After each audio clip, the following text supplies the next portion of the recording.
Memorable negative reactions.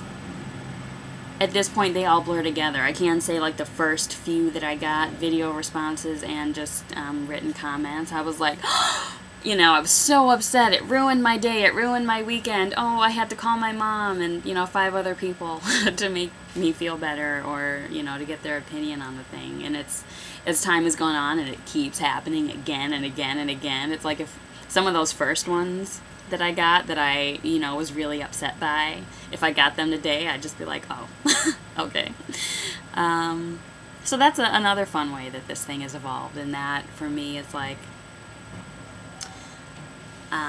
every day I grow a little bit more confident, I think I already said this, but in my biracial identity, and feeling that I have a right to that, no matter what anyone else says, and that all these people can make all these negative comments and tell me all their reasons that I can't be biracial, and yet I still know that I am. I still know that it's the right choice for me. I still know that it's the right thing to be talking about. So really it helps me in a way. Thanks, guys. Alright, I have to ask, are you for Hillary or for Obama or for someone else? Well, at this point I only can be for Obama. I have to admit that I was for Hillary. For 2 reasons. I thought, A, America's not ready to elect Obama.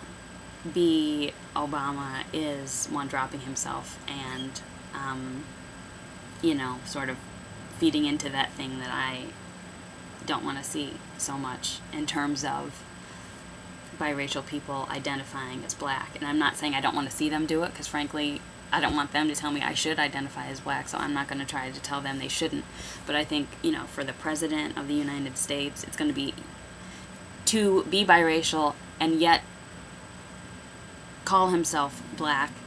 And I totally understand. He has no chance. He can't be where he is, in my opinion, if he doesn't identify this way.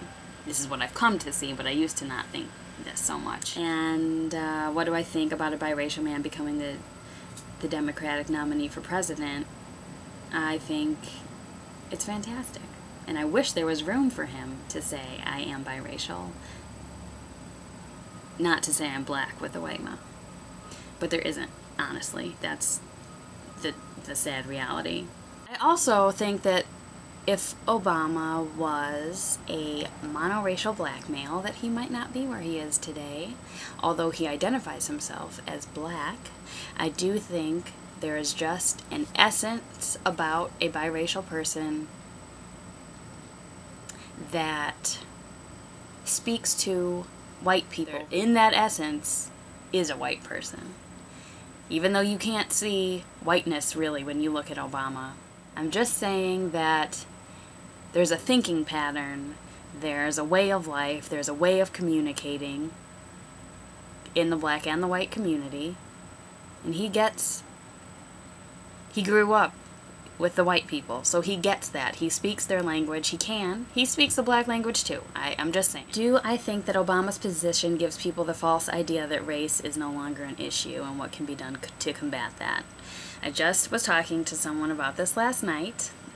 She said, there's no excuse and the playing field has been leveled or is even. And I said, well, I think now there is no excuse, but the playing field is not level. And what I meant by that was, now I think that I'm going to go ahead and just say people of color. Even if he doesn't become president, but especially if he does, it's going to be a lot harder to say, I can't achieve. That being said, that doesn't mean that the playing field has been leveled or even. That doesn't mean that every white person who's hiring people is going to be like, well, Obama's president, so I should really give a little more consideration to the black people. So it's almost like a personal thing, a personal beacon of hope for people of color, that despite everything, because despite Barack Obama grew up in America as a black man, 20 years ago. Despite that, look at where he is today. So there is no excuse. If you try and apply yourself and work and believe in yourself, and this is where he's going to make the big difference, is that the belief, the notion that, yes, I could become president. there will be no excuse, but the playing field is not level, because it's just not going to be. Because of that, it's not going to change the hearts and minds of people in the nation and in the world over. It's more, and this is something I've always struggled with, being like, I'm with all these white people and they really do seem to like and accept me and not think of me as black, but it's like I'm an exception to the rules that they, or the thoughts that they may have about black people. And that's hard. So, anyway. What can be done to combat that? It's going to really take all the people of color taking that belief that they now can have in themselves and in the country. It will,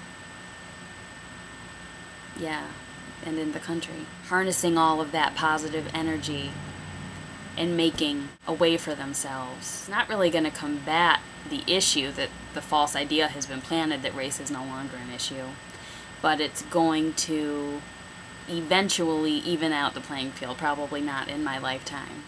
Was I following the DNC, or was I not really into it? I followed it loosely. I go to bed early. I wasn't all that, glued to it. I saw Kucinich speak online, actually. I watched some of it on Sable, Verity, and I saw Bill. Is there a moment that really impacted me in some way? No, other than when I was watching Obama speak, it was sort of, I had those thoughts about, like, could a monoracial black man with the same credentials even have gotten to this place? And I was thinking about the essence of a biracial person, sort of just having that whiteness, the blueprint of whiteness in them, and it just comes out in some way and, like, speaks to white people. That I had that thought while watching him. Do I plan to watch his speech? I watched it, yeah. And I liked it. And on the anniversary of the I Have a Dream speech. Really couldn't have been more perfect timing. Who are the 3 most influential people in my life and why? Wow, that's a tough one. Today my answers are my mom, because she was a wonderful example of a strong, independent, highly intelligent, and of strong and sound moral fiber, I would say, black woman.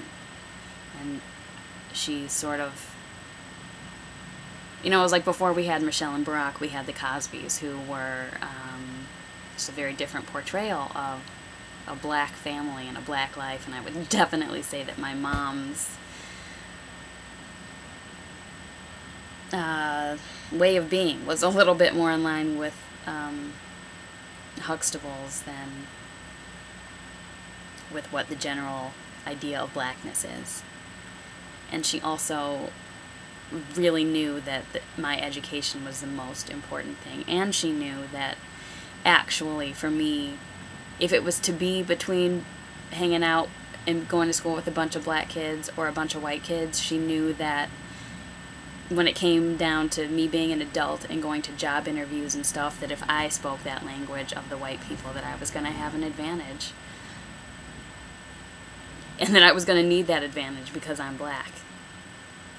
And white. But to her, because I'm black. And that's how people are going to see me, always. My dad was a more subtle and quiet influence in my life. I don't know, I just have an even balance, and I know that that is because my dad is who he is, and I was around him a lot, and look up to him and want to be like him as much as I wanted to be like my mom. And this actually comes in, I can say, through performing. The shows that my dad did and the way that he sang and things like that, just ways that I thought that I would want to be seen or thought of someday too. And then I'm going to cheat for my third. I'm going to use one word, but it's 2 people. Grandmother. Both of them, my white and my black grandmother, sort of connect me to the history of women in this country and where I come from, what I'm connected to, and to have a white one and a black one, I think that's really special. So, last question, is there anything you want to add that I have not asked you? I don't think so, because I think I added stuff along the way. But I really enjoyed doing it. Thanks, Sable Verity. I really had fun doing this, and I appreciate you wanting to ask me these questions.